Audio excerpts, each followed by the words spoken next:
Good morning students. നമ്മൾ last ക്ലാസ്സിൽ profit and gains part 2 ഡിപ്രീസിയേഷൻ്റെ ഒരു പ്രോബ്ലം ചെയ്തു. അപ്പോൾ അതെങ്ങനെയാണ് ചെയ്യണമെന്നുള്ള ഡീറ്റെയിൽസ് നിങ്ങൾക്ക് മനസ്സിലായിട്ടുണ്ടാവും. അപ്പോൾ അതൊന്നും കൂടി ക്ലിയർ ആക്കാൻ നമുക്കിന്ന് ഒരു പ്രോബ്ലം കൂടെ ചെയ്യാം. ഓക്കെ, അപ്പോൾ ക്വസ്റ്റ്യൻ നമ്പർ 2 ആണ് നമ്മളിപ്പോൾ ഇന്ന് ചെയ്ത് നോക്കണം. അപ്പോൾ ഡിപ്രീസിയേഷൻ ക്ലിയർ ആവും. Books of XYZ limited discloses the following details. Written down value of plant and machinery on 1/4/2019 1 lakh. Cost of new machinery purchased for production of articles on 1st January 2020 and put to use 60,000.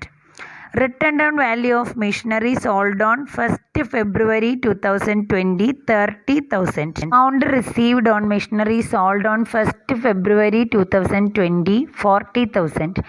Calculate chargeable depreciation on plant and machinery for the assessment year 2020-21. ഇപ്പോൾ university എക്സാമിന് 4 മാർക്കിന് ചോദിക്കാവുന്ന type question ഇപ്പോൾ miss തന്നേക്കണേ. Plant and മെഷീനറിയുടെ 1st April 2019 plant and മെഷീനറിയുടെ value written down value 1 lakh ഉണ്ട്. ഇനി 1st January പുതിയ മെഷീനറി വാങ്ങിയിട്ടുണ്ട്, 60,000 വാങ്ങിയിട്ടുണ്ട്. ഇനി 1/2 February 30,000 രൂപ റിട്ടൺ ഡൗൺ വാല്യൂ, വിറ്റ മെഷീനറിയുടെ റിട്ടൺ ഡൗൺ വാല്യൂ 30,000 ഉണ്ട്. മെഷീനറി വിറ്റിട്ട് കിട്ടിയ എമൗണ്ട് 40,000 ഉണ്ട്. ഇപ്പോൾ നമ്മളോട് ഡിപ്രീസിയേഷൻ കാണാൻ പറഞ്ഞേക്കാണ്. ഇപ്പോൾ നമ്മൾ സാധാരണ ചെയ്യുമ്പോൾ ഓപ്പണിങ്ങിൽ റിട്ടൺ ഡൗൺ വാല്യൂ എത്രയുണ്ടോ അത് എടുത്ത് എഴുതുക. അതിൻ്റെ കൂടെ പർച്ചേസ് ഉണ്ടെങ്കിൽ ആഡ് ചെയ്യുക, സെയിൽ ഉണ്ടെങ്കിൽ ലെസ് ചെയ്യുക. ബാക്കിയുള്ളതാണ് ക്ലോസിംഗ് ഡേറ്റിൻ്റെ റിട്ടൺ ഡൗൺ വാല്യൂ എന്ന് പറയണത്. ഓക്കെ, അപ്പോൾ നമുക്ക് അതനുസരിച്ചിട്ട് ആദ്യം നമ്മൾ എൻഡിലെ റിട്ടൺ ഡൗൺ വാല്യൂ കണ്ടുപിടിക്കണം. എന്നിട്ട് ഡിപ്രീസിയേഷൻ കാൽക്കുലേറ്റ് ചെയ്യണം. ഡിപ്രീസിയേഷൻ കാൽക്കുലേറ്റ് ചെയ്യുമ്പോൾ എത്ര പെർസെൻറ്റേജ് ആണ് ഡിപ്രീസിയേഷൻ? പ്ലാന്റ് ആൻഡ് മെഷീനറിക്ക് 15% ആണ് ഡിപ്രീസിയേഷൻ വരണേ. അപ്പോൾ അതെങ്ങനെയാണ് കാണേണ്ടത്? അതിൻ്റെ ഒരു ഡിപ്രീസിയേഷൻ കണ്ടുവയ്ക്കുക, റിട്ടൺ ഡൗൺ വാല്യൂവിൻ്റെ ഡിപ്രീസിയേഷൻ കാണുക. അത് കഴിഞ്ഞിട്ടാണ് ഒരു പുതിയ കാര്യം കൂടി പ്രത്യേകം ശ്രദ്ധിക്കണം. പുതിയ മെഷീനറി വാങ്ങിയേക്കുന്നത് 1st January 2020. അപ്പോൾ നമ്മൾ പഠിച്ചേക്കുന്ന നിയമം 180 ദിവസം അതിൽ കൂടുതലോ മെഷീനറി ഉപയോഗിച്ചെങ്കിൽ മാത്രമേ ഫുൾ ഡിപ്രീസിയേഷൻ കൊടുക്കാൻ പാടുള്ളൂ. 180 ദിവസത്തിന് താഴെ ഉപയോഗിച്ചേക്കണമെങ്കിൽ ഹാഫ് ഡിപ്രീസിയേഷനെ കൊടുക്കാൻ പാടുള്ളൂ എന്ന്. അപ്പോൾ 1st January എന്ന് പറയുമ്പോൾ ജനുവരി, ഫെബ്രുവരി, മാർച്ച് 3 മാസമാണ് ആ മെഷീനറി നമ്മുടെ കമ്പനിയിൽ ഉപയോഗിച്ചിട്ടുള്ളൂ. എന്ന് പറഞ്ഞാൽ 91 ദിവസമേ ആകെ കമ്പനിയിൽ ഉപയോഗിച്ചിട്ടുള്ളൂ. അപ്പോൾ എത്രയാണ് കൊടുക്കാവൂ? 15% ഡിപ്രീസിയേഷൻ കൊടുക്കാൻ പാടില്ല. അതിൻ്റെ ഹാഫ് 7.5% ഡിപ്രീസിയേഷനെ കൊടുക്കാൻ പാടുള്ളൂ. അതാണ് ഒന്നാമത്തെ നിയമം. ഇനി രണ്ടാമത് ഒരു ഇമ്പോർട്ടൻ്റ് ആയിട്ടുള്ളൊരു റൂളുണ്ട്. ഇതിൻ്റെ നിയമം എന്ന് പറയുന്നത് 2005 മാർച്ച് 31, 2005 ശേഷം ഒരു പുതിയ പ്ലാന്റ് ആൻഡ് മെഷീനറി വാങ്ങിയിട്ടുണ്ടെങ്കിൽ നോർമൽ ഡിപ്രീസിയേഷന് പുറമെ ഒരു 20% അഡീഷണൽ ഡിപ്രീസിയേഷൻ കൂടെ ആ കമ്പനിക്ക് കിട്ടും. അത് പുതിയ ബഡ്ജറ്റ് പ്രകാരം 2006-07 അസസ്മെൻറ്റ് ഇയർ മുതൽ വന്നേക്കുന്ന ഒരു റൂളാണ്. ഒരു കമ്പനിയിൽ പുതിയ കമ്പനി മാനുഫാക്ചറിങ് ഓഫ് ഒരു engaged in the manufacturing of business of production, manufacturing of പ്രൊഡക്ഷനിലുള്ള ഏതെങ്കിലും ഒരു കമ്പനി പുതിയ പ്ലാന്റ് ആൻഡ് മെഷീനറി 31/3/2005 ശേഷം പർച്ചേസ് ചെയ്തിട്ടുണ്ടെങ്കിൽ അതിന് നോർമൽ ഡിപ്രീസിയേഷന് പുറമെ ഒരു അഡീഷണൽ ഡിപ്രീസിയേഷൻ 20% അഡീഷണൽ ഡിപ്രീസിയേഷൻ കൂടി കിട്ടാനുള്ള എലിജിബിലിറ്റി ഉണ്ട്. ഇനി അത് തന്നെ ആ സെറ്റ് 180 ദിവസത്തിന് കുറവേ ഉപയോഗിച്ചിട്ടുള്ളൂ എങ്കിൽ 20% കിട്ടില്ല, 10% കിട്ടുള്ളൂ, അതിൻ്റെ ഹാഫ്. അങ്ങനെ ഒരു പുതിയ റൂളുണ്ട്. അപ്പോൾ നമുക്കിവിടെ നോക്കി, പുതിയ കമ്പനി ന്യൂ പ്ലാന്റ് ആൻഡ് മെഷീനറിയാണ് കിട്ടുന്നത്. 1/1/2020 വാങ്ങണേ. അപ്പോൾ നമുക്ക് എന്തായാലും അഡീഷണൽ ഡിപ്രീസിയേഷനും കൂടി എലിജിബിലിറ്റി ഉണ്ട്. പക്ഷെ 180 ദിവസത്തിന് കുറവായതുകൊണ്ട് അഡീഷണൽ ഡിപ്രീസിയേഷൻ എത്രയേ കിട്ടുള്ളൂ? 10% കിട്ടുള്ളൂ. അപ്പോൾ ഇതിൻ്റെ പ്രോബ്ലം ചെയ്യാന്ന് പറഞ്ഞാൽ ആദ്യം റിട്ടൺ ഡൗൺ വാല്യൂ കണ്ടുപിടിക്കുക. Written down value at the beginning plus purchase less sales. Sales എടുക്കുമ്പോൾ ഒരു കാര്യം പ്രത്യേകം ശ്രദ്ധിക്കേണ്ടത്, സെയിൽ ചെയ്ത മെഷീനറിയുടെ റിട്ടൺ ഡൗൺ വാല്യൂയും തന്നിട്ടുണ്ട്, സെല്ലിംഗ് പ്രൈസും തന്നിട്ടുണ്ട്. നമ്മളിവിടെ എടുക്കേണ്ടത് നിർബന്ധമായിട്ടും സെല്ലിംഗ് പ്രൈസാണ്. അപ്പോൾ അങ്ങനെ ആ സെല്ലിംഗ് പ്രൈസും കൂടെ ആഡ് ചെയ്ത് കഴിയുമ്പോൾ നമുക്ക് written down value at the end കിട്ടും. അതിന് നമ്മളിനി ഡിപ്രീസിയേഷൻ കാൽക്കുലേറ്റ് ചെയ്യാൻ പോവാണ്. അങ്ങനെ ഡിപ്രീസിയേഷൻ കാൽക്കുലേറ്റ് ചെയ്യുമ്പോൾ ആദ്യം നോർമൽ ഡിപ്രീസിയേഷൻ കൊടുക്കുക. അത് കഴിയുമ്പോൾ എന്ത് ചെയ്യണം? അഡീഷണൽ ഡിപ്രീസിയേഷൻ കൂടെ പ്രൊവൈഡ് ചെയ്യുക. അപ്പോൾ നമുക്കിനി സൊല്യൂഷനിലേക്ക് നോക്കാം. Solution: written down value of plant and machinery for the previous year 2019-20. Written down value of plant and machinery on 1/4/2019 1 lakh. Add cost of new machinery purchased on 1/1/2020 60,000. Then total value 1,60,000 less selling price of plant and machinery. അവിടെയാണ് ശ്രദ്ധിക്കേണ്ടത്. Return down value എല്ലാം എടുക്കേണ്ടത് selling പ്രൈസാണ് 40,000.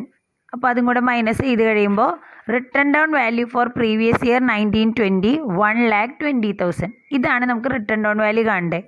ഇനി അടുത്ത heading calculation of depreciation. Out of ഇപ്പോൾ നമുക്കൊരു 1,20,000 ആണ് റിട്ടേൺ ഡൗൺ വാല്യൂ കിട്ടിയേക്കണേ.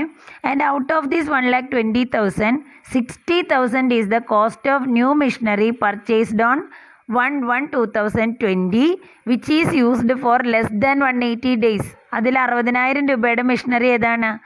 1/1/2020 അഡീഷണൽ വാങ്ങിയതാണ്.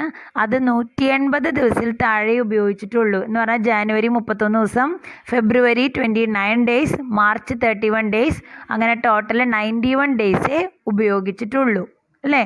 അപ്പോൾ അതിന് ഹാഫ് ഡിപ്രീസിയേഷനെ കൊടുക്കാൻ പാടുള്ളൂ എന്നാണ് നിയമം. അപ്പോൾ നമുക്കിനി ഡിപ്രീസിയേഷൻ കാണാം. Depreciation of old machinery 60,000 into 15/100 15% full കൊടുത്തു 9,000. ഡിപ്രീസിയേഷൻ ഓഫ് ന്യൂ മെഷീനറി 180 ദിവസത്തിൽ കുറവ് ചെയ്തേക്കണുള്ളതുകൊണ്ട് 60,000-ൻ്റെ 7.5% കുറയ്ക്കാൻ പാടുള്ളൂ 4,500. ഇപ്പോൾ 2 ഡിപ്രീസിയേഷൻ കിട്ടി. ഇനി മൂന്നാമത്തെ ഇപ്പോൾ മിസ് പഠിപ്പിച്ച പുതിയ റൂളാണ് additional depreciation on new machinery purchased after 1/1/2020 used less than 180 days. അപ്പോൾ 180 ഡേയ്സിന് കുറവ് ഉപയോഗിച്ചിട്ടുള്ളൂ എന്നുള്ളതുകൊണ്ട് 60,000-ൻ്റെ 10% കൊടുക്കാൻ പാടുള്ളൂ 6,000. അങ്ങനെ ടോട്ടൽ ഡിപ്രീസിയേഷൻ ഇപ്പോൾ എത്ര കിട്ടും? 19,500.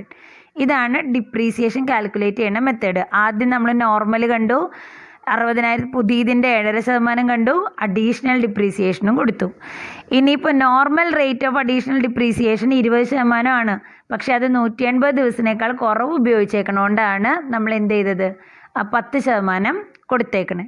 ഓക്കെ, അപ്പോൾ നല്ലോണം ചെയ്ത് പഠിക്കുക. യൂണിവേഴ്സിറ്റിക്ക് 4 മാർക്കിന് ചോദിക്കുന്ന type problem ഇങ്ങനത്തെയാണ്.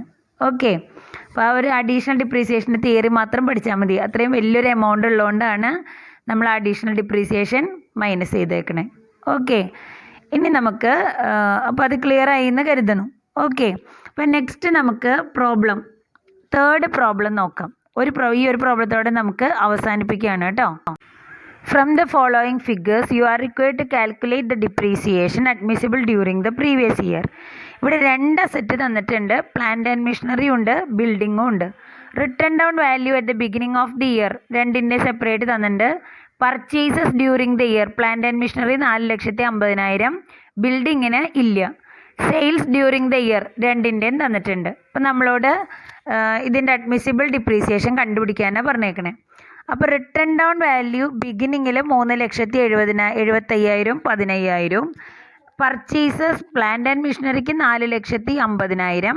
Sales during the year 7,75,000 3,00,000. ഇവിടെ പർച്ചേസ് ചെയ്ത ഡേറ്റ് നമുക്ക് തന്നിട്ടില്ല. ഡേറ്റ് തന്നിട്ടുണ്ടെങ്കിൽ നമ്മൾ 180 ദിവസത്തിനേക്കാൾ കൂടുതൽ ഉപയോഗിച്ചിട്ടുണ്ടോ 150 ദിവസത്തിനേക്കാൾ കുറവാണ് ഉപയോഗിച്ചേക്കണേന്ന് കാൽക്കുലേറ്റ് ചെയ്യും. ഡേറ്റ് തരാത്തതുകൊണ്ട് നമ്മൾ എന്താ അസ്യൂം ചെയ്യുക?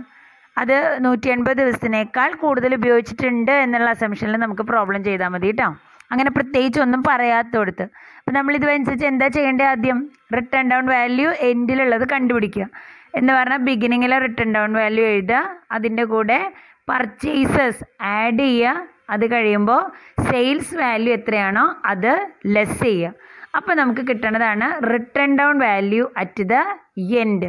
അപ്പോൾ ഇതിൽ ബിൽഡിങ്ങിന് നമുക്ക് പർച്ചേസസ് ഇല്ല, അപ്പോൾ അത് ആഡ് ചെയ്യണ്ട, അത്രേ ഉള്ളൂ. വേറെ ഒരു ഡിഫറൻസും ഇല്ല. 2 അസറ്റിൻ്റെയും പ്രോബ്ലം ഒരുമിച്ച് തന്നെ ചെയ്താൽ മതി. അപ്പോൾ നമുക്ക് അത് കണ്ടുപിടിച്ചു. അത് കഴിയുമ്പോൾ ഇനി ഡിപ്രീസിയേഷൻ കാണാം. ഡിപ്രീസിയേഷൻ കാണുമ്പോൾ ഒരു കാര്യം ശ്രദ്ധിക്കേണ്ടത്, ഒരസറ്റ് പ്ലാന്റ് ആൻഡ് മെഷീനറിയും മറ്റൊരു അസറ്റ് ഏതാണ്? ബിൽഡിങ്ങും ആണ് അല്ലേ? അപ്പോൾ പ്ലാന്റ് ആൻഡ് മെഷീനറിക്ക് 15%, ബിൽഡിംഗ് കിടക്കുന്നത് 10% ബ്ലോക്കിലാണ്. അപ്പോൾ ഡിപ്രീസിയേഷൻ കാണുമ്പോഴും പ്ലാന്റ് ആൻഡ് മെഷീനറിക്ക് നിങ്ങൾ എത്ര കൊടുക്കണം? 15% കാണണം. ഡിപ്രീസിയേഷൻ ഓഫ് ബിൽഡിംഗ് എന്ന് പറഞ്ഞിട്ട് 10% കാണണം. ഇനി പ്ലാന്റ് ആൻഡ് മെഷീനറി ഞാൻ പറഞ്ഞു പുതിയത് വാങ്ങിയേക്കണതിൻ്റെ ഡേറ്റ് തരാത്തതുകൊണ്ട് 180 ദിവസത്തിൽ കൂടുതൽ ഉപയോഗിച്ചിട്ടുണ്ട് എന്നാണ് നമ്മൾ അസ്യൂം ചെയ്യണേ. അതുകൊണ്ട് തന്നെ ഒരുമിച്ച് ഡിപ്രീസിയേഷൻ കണ്ടാൽ മതി. നമ്മൾ മുൻപ് ഒരു പ്രോബ്ലം ചെയ്തപ്പോൾ ഒരെണ്ണത്തിന് 15%, ഒരെണ്ണത്തിന് 7.5% രണ്ടെണ്ണമായിട്ടാണ് ചെയ്തത് അല്ലേ? ഇവിടെ അതിൻ്റെ ആവശ്യമില്ല. എല്ലാം 15% ആയതുകൊണ്ട് ഒരുമിച്ച് പ്രോബ്ലം ചെയ്താൽ മതി. ഓക്കെ, അപ്പോൾ നമുക്കിനി സൊല്യൂഷനിലേക്ക് നോക്കാം. സൊല്യൂഷൻ നോക്കാം. Calculation of return down value at the end.